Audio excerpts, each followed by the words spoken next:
Good morning, students. In your last live class, we started with your chapter 5, Introduction to Euclid's Geometry.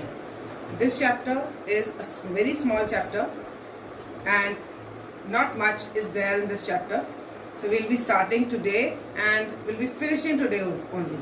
So just watch this video carefully and try to understand the concepts. Now, Euclid was a great mathematician and he was called the father of the geometry. He has given few points or few statements which are used in the maths all over. So those things are the base to the geometry portion, or you can say the mathematics. So he has used few things which are very important. He has used the words axioms, postulates, theorem and the word corollary. These words you have heard earlier also in mathematics, and these words were given by Euclid. Now before starting with these words, let me define the two more things. First is a sentence. Sentence you have heard in your English also. What do you mean by sentence? Sentence is a group of words. A group of words is called sentence. Right? Now, after this, a word comes statement. Have you ever realized what is the difference between a sentence and a statement? Statement is a sentence that can be judged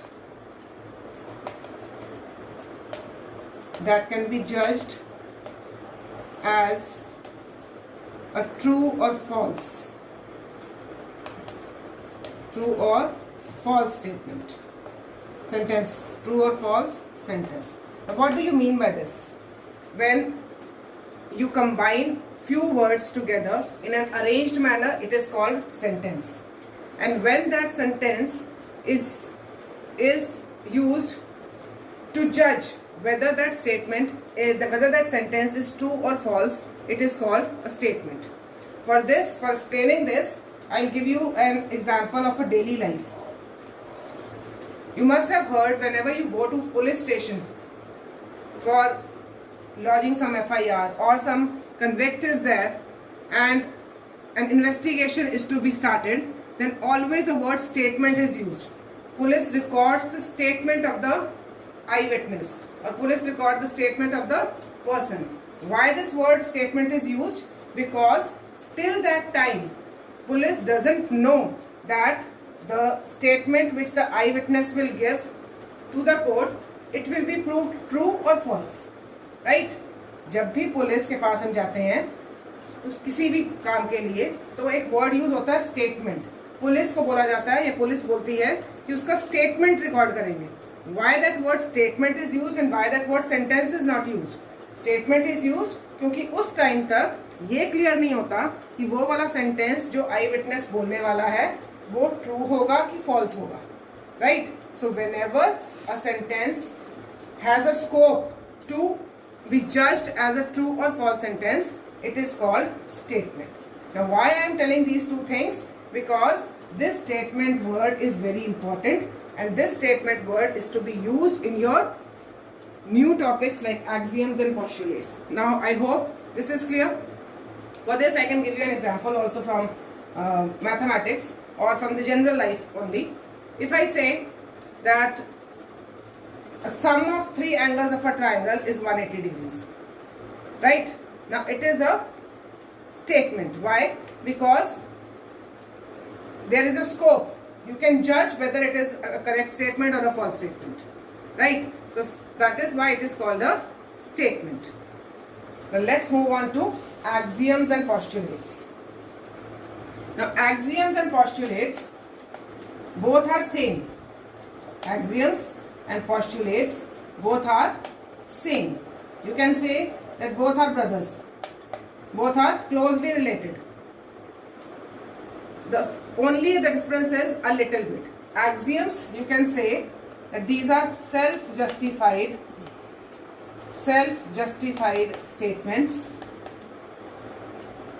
that do not require any proof. That do not require any proof. Postulates are also same. Postulates are also self-justified statements that do not require any proof.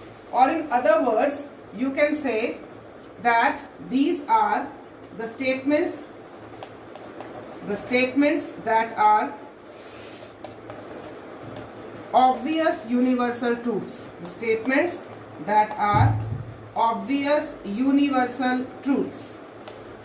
So such statements are called axioms. Now what do you mean by this? Say, I give you an example. The sun rises in the east. The sun rises in the east. This is an obvious statement. You don't have to prove anything for it. Sun हमेशा east से rise करता है. The sun sets in the west.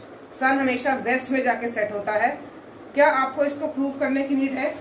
It is an obvious truth. हमें इसे prove करने की कोई जरूरत नहीं है. This doesn't require any proof. So such statements which are used in mathematics and which are universal truths, such statements are called axioms.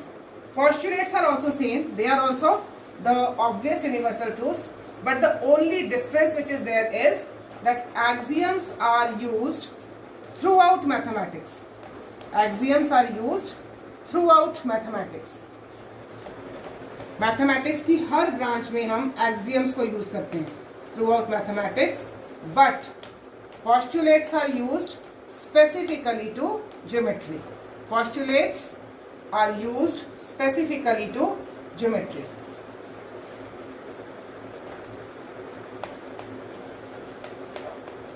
Now, is it clear?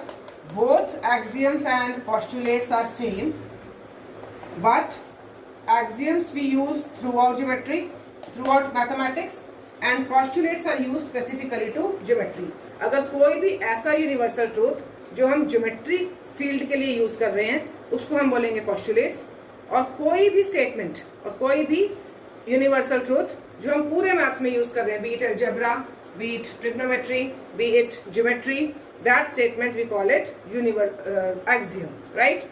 These two words postulate give, but now in today's world, in present day world, both axioms and postulates are mixed together and we call it both as axioms only, right? But as Euclid has given, so we have just told you what axiom and postulates mean, right? Next is theorem. What do you mean by theorem? Now theorem is a statement. It is a statement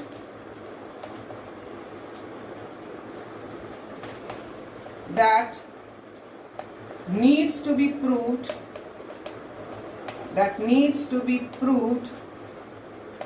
to be true. Theorem एक ऐसी statement होती है जिसके proof की requirement होती है अगर हमें उसको बोलना है कि वो स्टेटमेंट सही है. If you have to say that a particular statement is true, then you need to prove it. That requires proof. For example, if I say sum of three angles of a triangle is 180 degrees. Till now we have used it, but have you ever thought that how it comes? Sum of three angles of a triangle is 180. क्यों है 180? The question comes to your mind, क्यों है?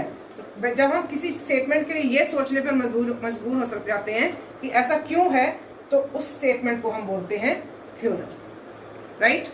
Sum of three angles of a triangle is 180. Sum of four angles of a quadrilateral is 360 degrees. Now, till just now in the last chapter, chapter number 6, we have proved that the opposite angles so formed in the intersecting lines are always equal. They are vertically opposite angles. Now, we have proved it. Why? Because the question arises in our mind that why is it so? But for few statements, question never arises in our mind that why is it so. It is a very obvious truth. For example, if I say this angle is there, let this angle be of 50 degrees, and I say that when I bisect it, when I divide it into half, this portion is always less than the complete angle. अगर मैं ये बोलती हूँ इसको bisect करने के बाद this portion, ये वाला जो पोर्शन है, ये पोर्शन हमेशा बड़े वाले एंगल से छोटा होगा. Do you require any proof for it? It is very clear. अगर इसका एक पार्ट है तो ये पार्ट पूरे एंगल से हमेशा छोटा ही होगा. और इन अदर वर्ड्स, इफ आई से that 5 is equal to 3 plus 2 and I say that one of the parts, that is 2, is always less than 5. Do you require its proof? No, because it is an obvious truth कि 2 हमेशा 5 से छोटा ही होता है. Or I can say that 5 is greater than 2. We know that कि 5 हमेशा अपने 2 से बड़ा ही होगा. So these are universal truths. You don't require any proof for them. Whatever statements, if you don't require any proof, those are called axioms and postulates. For the statements which require proof, which need proof to make them true, those are theorems. Next comes the word corollary. Now what is corollary? Corollary is a statement. It is a statement that can be deduced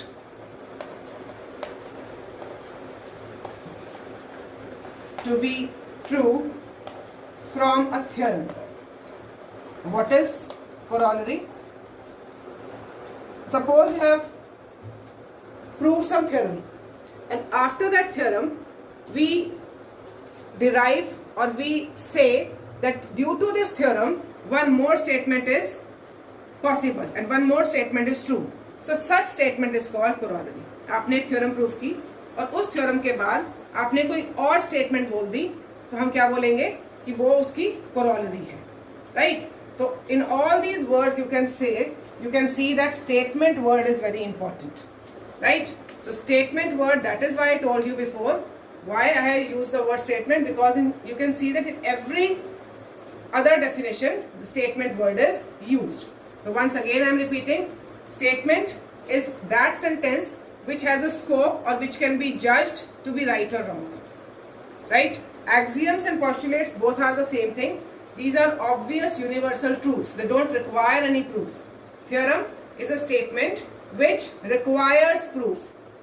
Axioms are used throughout mathematics. Postulates are used only in mathematics. Then corollary is a statement which is deduced from the theorem. When you prove the theorem and after proving the theorem, if any other statement you say that it is correct, then that statement is called corollary. Now, Euclid has given few axioms and postulates. Now, Euclid has given 7 axioms.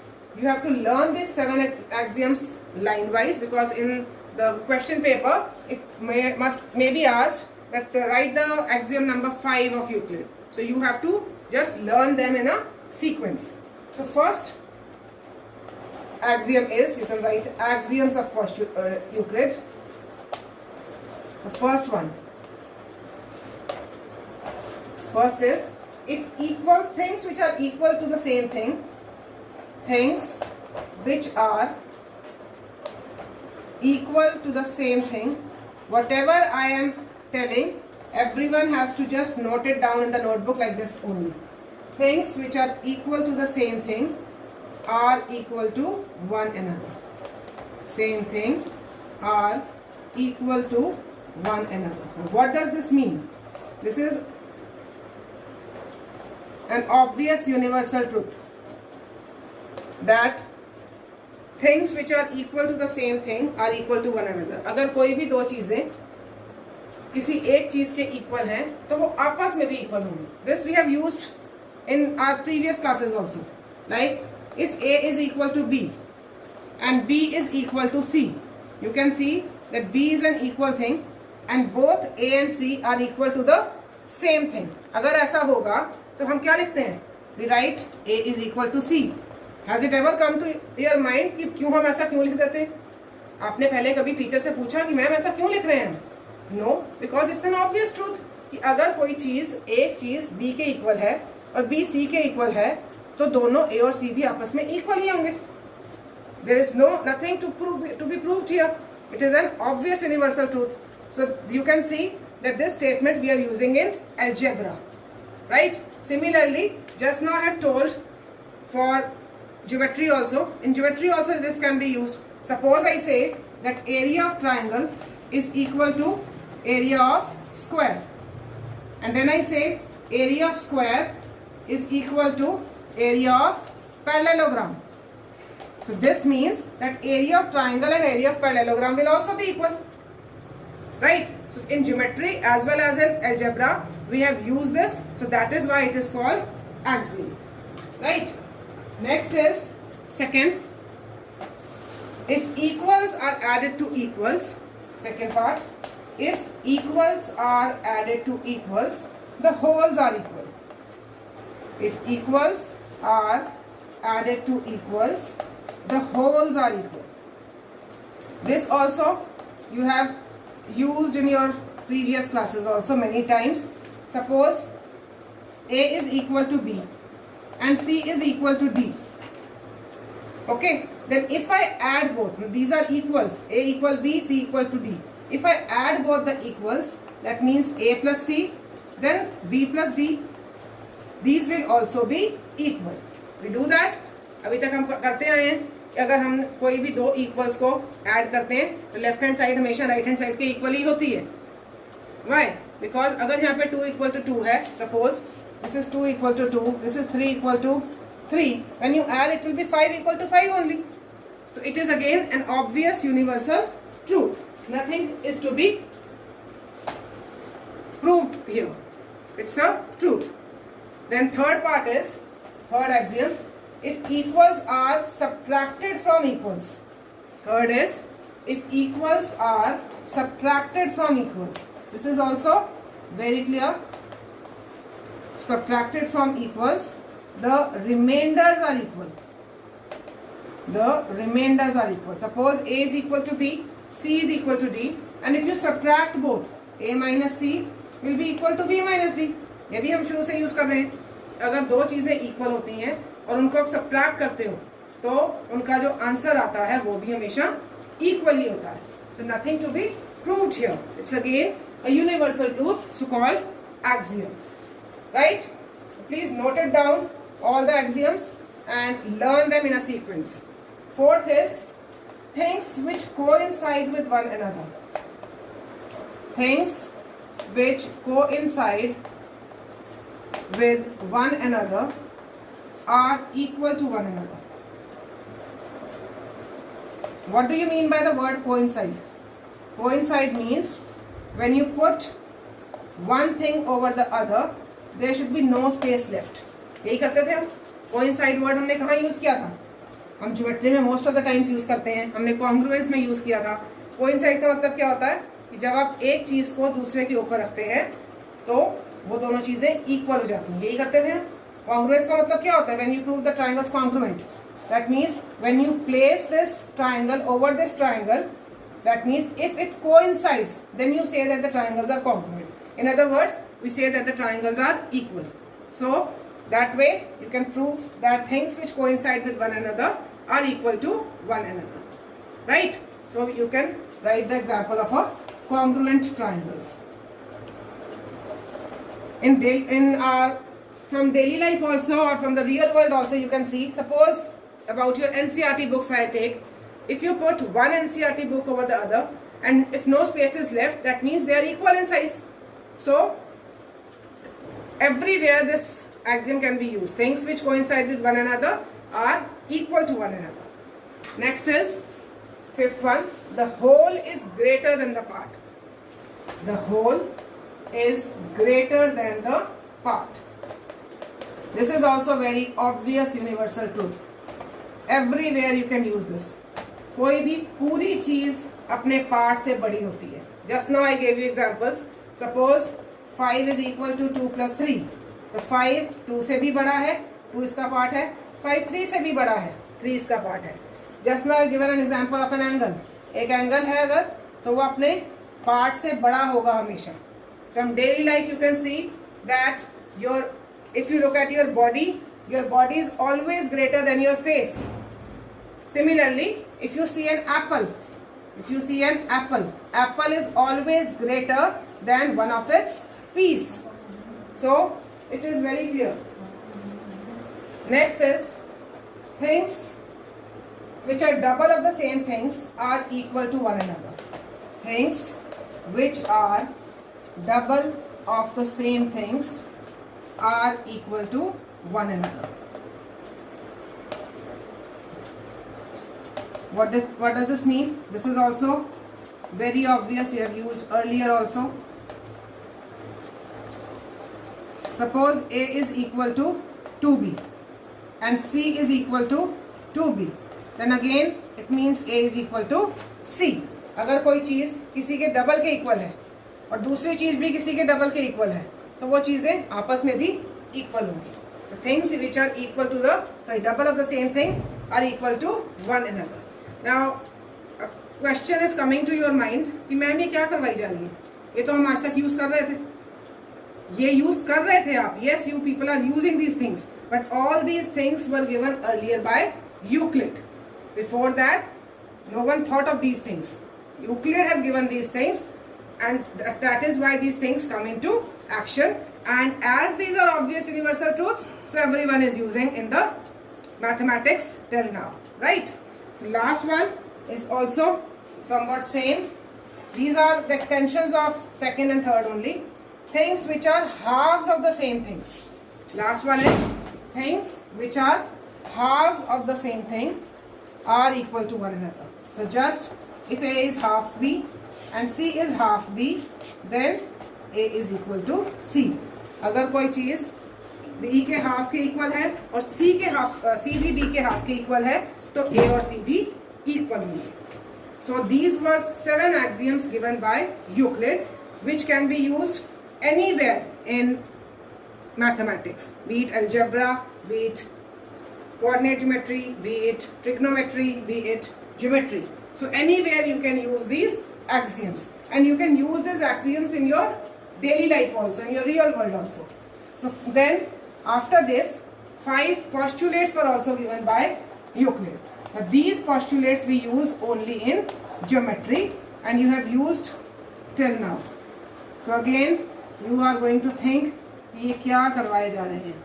No problem, just understand it and learn them in a sequence. So first postulate is a straight line may be drawn. A straight line may be drawn from any one point to any other point. From any one point to any other point.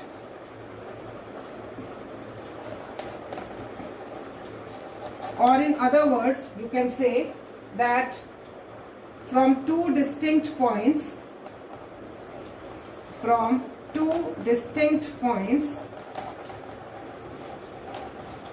there is a unique line.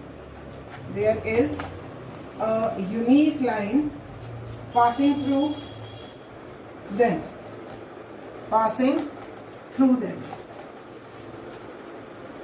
This we have done earlier. Now if we are talking of a straight line, you can see that from one point, if one point you are taking here, say point P, and another point is Q, then through these 2 points a straight line may be formed. It is very clear that if you want to draw a line, then only 2 points are required. From 2 points, one and only one line can pass through. There cannot be more than one line. From one point there can be infinite lines, but from 2 points there will pass only one line, and that will be a unique line. So you can say this thing that from 2 points one and only one line pass through them, or a straight line can be drawn from one point to another point. This was your first postulate. Second postulate is a terminated line can be produced indefinitely. A terminated line can be used indefinitely. Now in modern world we have called it a line segment, but Euclid ने इसको क्या बोला था? A terminated line can be produced indefinitely. हमने किया हुआ है. that a line segment is a line which has two endpoints. So this is a terminated line. Terminated line means जो line खत्म हो जाए. एक terminated line जो है which is having a finite length, that if you want to produce, इसको हम infinitely यहाँ भी produce कर सकते हैं, इसको हम infinitely यहाँ भी produce कर सकते हैं. हमारा बोर्ड खत्म हो सकता है, हमारा रूम खत्म हो सकता है, हमारी वॉल खत्म हो सकती है, but this line will never end. And this is what we have read about the definition of a line in previous classes. So a terminated line can be produced indefinitely. Next is third, a circle can be drawn. A circle can be drawn with any center and any radius. With any center and any radius. This is also very clear. If, what does he say?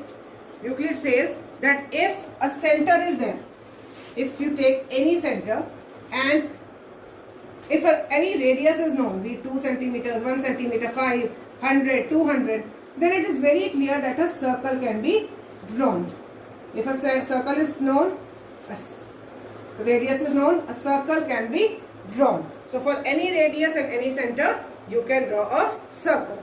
This was postulate number 3.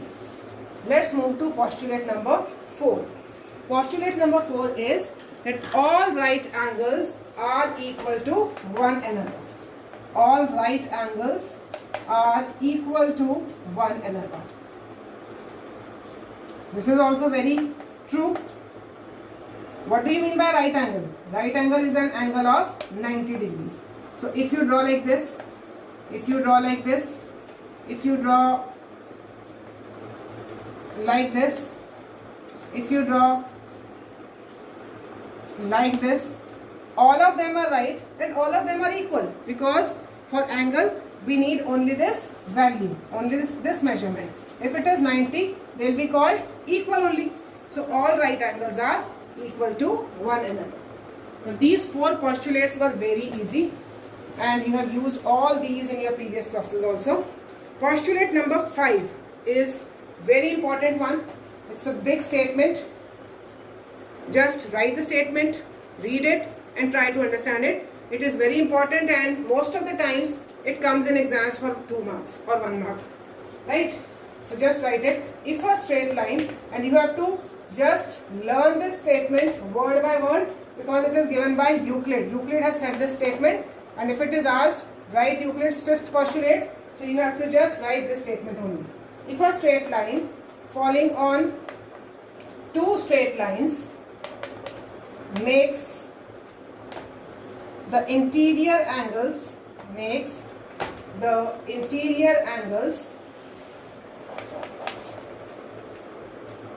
on the same side of it,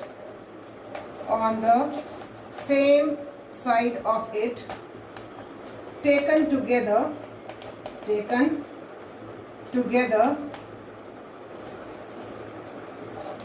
less than 2 right angles,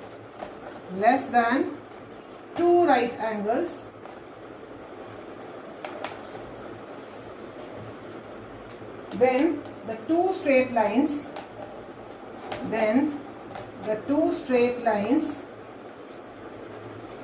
if produced indefinitely,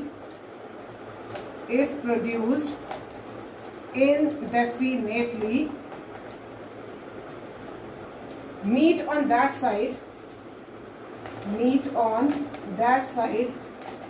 on which the sum of angles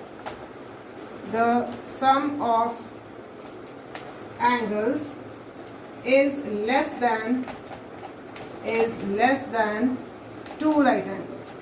Statement is really very confusing, but nothing can be done. You have to learn it because Euclid has given in this form only. Now statement is confusing, but explanation is not at all confusing. Just listen the explanation carefully. If a straight line falling on 2 straight lines, I am just splitting it. First I am reading this till here. If a straight line falling on 2 straight lines, I have drawn a straight line. These are the two straight lines and one straight line is falling on them. Let's have this. One line I have taken like this, another line I have taken like this. If a straight line falling on two straight lines makes the interior angles. Now when a straight line falls on two straight lines, it is very clear that these are two straight lines, one straight line is falling on them. It is very clear that interior angles are formed. इतना सबको पता है, जब हम दो lines ले रहे हैं और एक लाइन उसको कट कर रही है तो इंटीरियर एंगल्स फॉर्म होंगे, दो इस तरफ and two on this side, right? Now these are the four interior angles formed. So if a straight line falling on two straight lines makes the interior angles बन गए on the same side of it, you have to take on the same side of it, किसी एक side पर taken together, less than two right angles. You have to take that side where the sum is less than two right angles. Less than two right angles means 90 plus 90, 180. So you have to take that side where the angle is less than 180. You can see that here the angle will be less than 180. यहाँ पर right angles नहीं बन रहे हैं. This line is not straight, right? This line is like this. So here the right angle is not formed. Here the angle is small.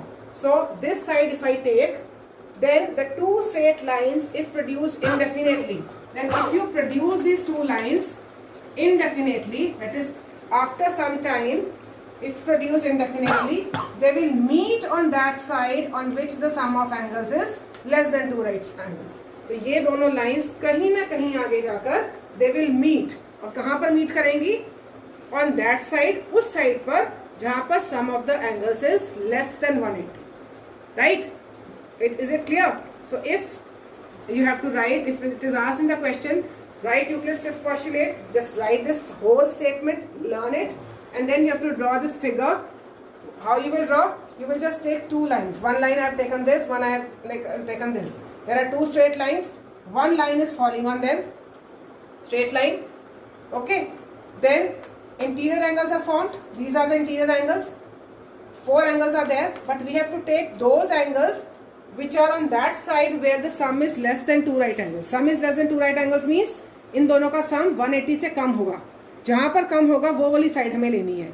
And what Euclid is saying कि उस side पर जहाँ पर interior angles 180 से कम हैं, these two lines if you produce them indefinitely, right? Indefinitely means infinitely. Then somewhere later on they will meet. So somewhere later on they will meet at a point. Right? So this is called Euclid's fifth postulate, and this is very important because this became the base of the concept of parallel lines. जब Euclid ने ये बात बोली उसके बाद ही parallel lines का concept आया. हमने parallel lines में किया है ना, co-interior angles, sum of co-interior angles is 180. So वो concept सारा इसी से आया. इसी के बाद पता चला कि lines can be parallel if they never meet. Right? So this was Euclid's fifth postulate, and this has given rise to two new statements also, which is called Playfair axiom. Right? After this, a Scottish mathematician, Playfair, John Playfair. This also you can learn. John Playfair in 1729 gave new version of Euclid's fifth postulate. So this question can also be asked, what is the new version of Euclid's fifth postulate? अब Euclid ने ये बात बोली थी, वहां से John Playfair ने एक और स्टेटमेंट निकाली जिसको बोला गया Euclid's new version of fifth postulate. And what was this? For every line L, and for every point P not lying on L, there exists a unique line,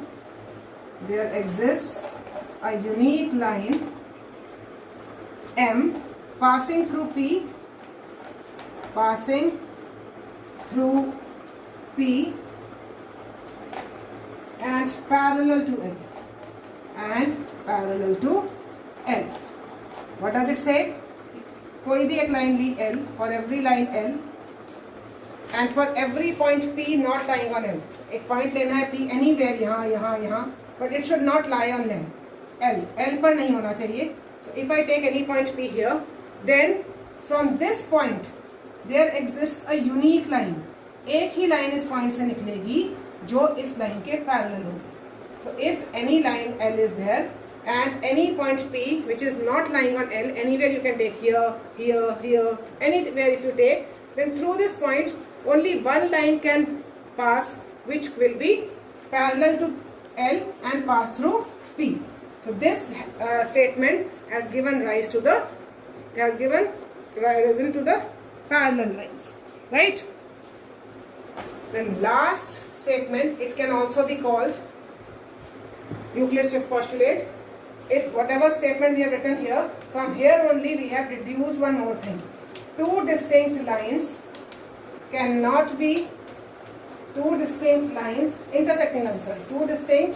intersecting lines